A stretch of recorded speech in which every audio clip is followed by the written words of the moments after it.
The first one from the Philippines. The Philippines President Ferdinand Marcos Jr. delivered his first State of the Nation address Monday with momentum from his landslide election victory.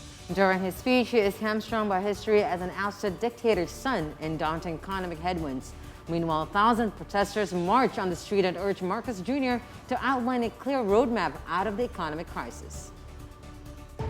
Speaking from the Congressional Hall in Manila on Monday, President Ferdinand Marcos Jr. said that his administration did not intend to diminish the risks and the challenges faced in this turbulent time in global history and is optimistic that the country will go through the economic crisis. I do not intend to diminish the risks and the challenges that we face in this turbulent time in global history. And yet, I see sunlight filtering through these dark clouds. We have assembled the best Filipino minds to help navigate us to this global crisis that we are now facing. We will endure. Let our Filipino spirit ever remain undimmed.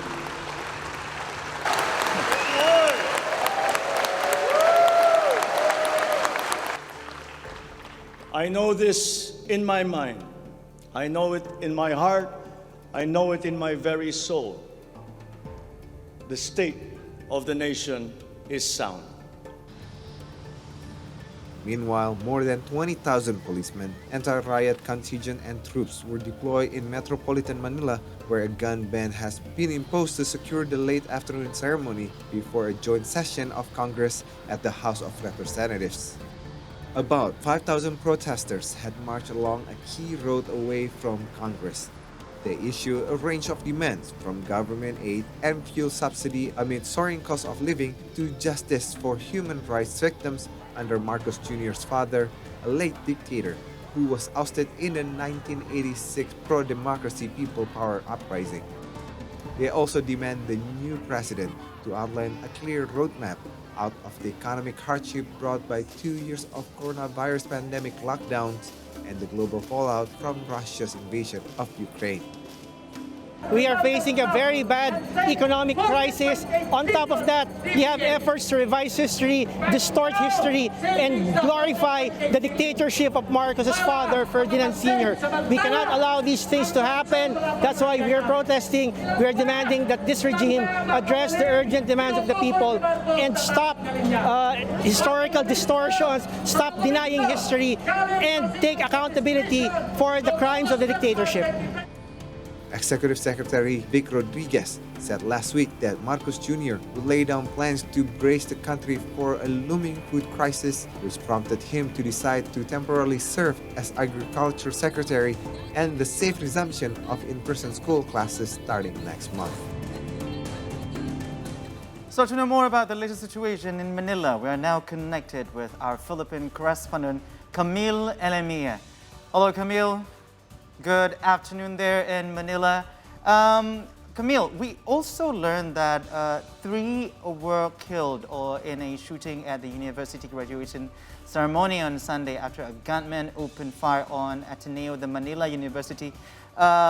Is this actually related to anything regarding the political situation in Manila?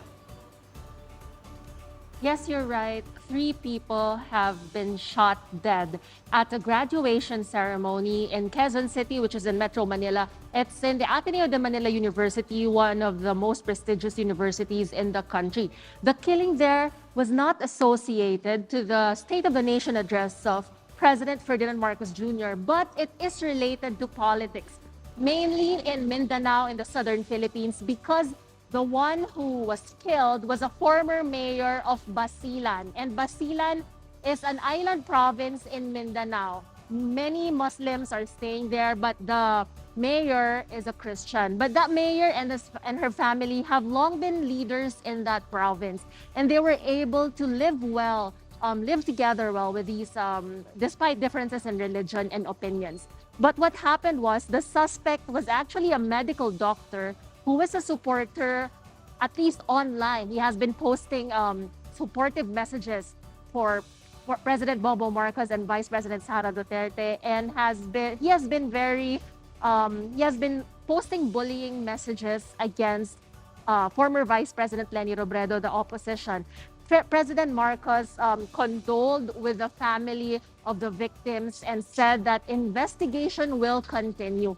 However, he has not spoken more strongly against it, primarily because it was his State of the Nation address a day after it happened. It's also interesting to note, as was mentioned in the report, that this killing actually happened amid an ongoing gun ban in Metro Manila to precisely to protect the safety and security of the president.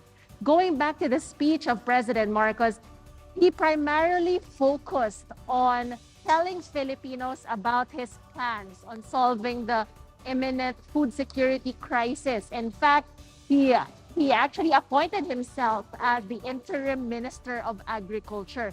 And also he asked his allies in Congress, because he's very popular now among politicians and among Filipinos, to support legislation that would actually stimulate economy again. And interestingly, Marcos said, despite the uncertainties with the pandemic, he vowed that there will be no lockdowns in the country. If you will remember, the Philippines had one of the longest and strictest lockdown in the world, and Marcos is not keen on doing that again. And also, Marcos, this one got the highest or the loudest applause from the gallery when he mentioned that he will not allow any square inch of Philippine jurisdiction or Philippine sovereignty to be obtained by another country. We are assuming, and this is with basis, that this is in reference to China, although Marcos did not specifically mention Beijing. However, while Marcos delivered really good inputs, really good plans and all, we are still waiting because, as we know, your actions speak louder than words. So we are yet to see if all these things will happen. But definitely, it's a good start for him if the speech is to be the basis of judgment. All right, so Camille, this is Caroline here. I mean, like you said, during the State of the Union address, we heard about President Marcos' economic blueprint for the next 6 years. You've also mentioned some of it, slashing poverty, boosting renewable energy of, building nuclear power and whatnot. And it seems it's very ambitious, just like you said. Is this going to be, just will the talk become an action? What has become the responses of the people in Manila and all over Philippines in regards to his speech? Well, it is received very warmly by Filipinos because, as already mentioned, this speech happened immediately or like a few months after the landslide victory of Marcos and Sara Duterte. So people are still very happy about it and they feel very hopeful. But like what I said, we all have to wait and see if all these things would happen, because Marcos, although he's trying to tread his own path, he could not avoid being under the shadow of his late father, the late dictator Ferdinand Marcos Sr.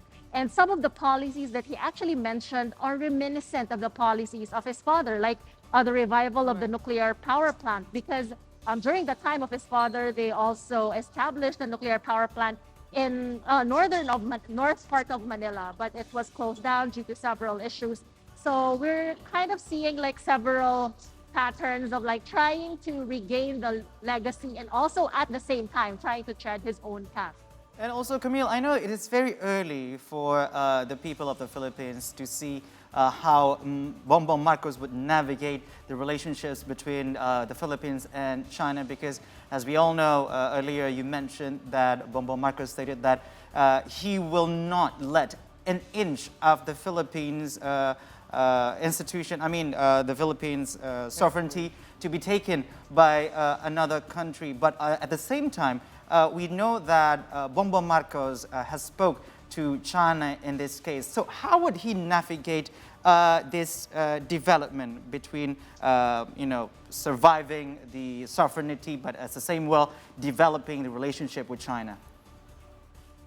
He has to strike a balance, so to speak, because Filipinos do not, based on surveys, Filipinos have an inherent distrust of China.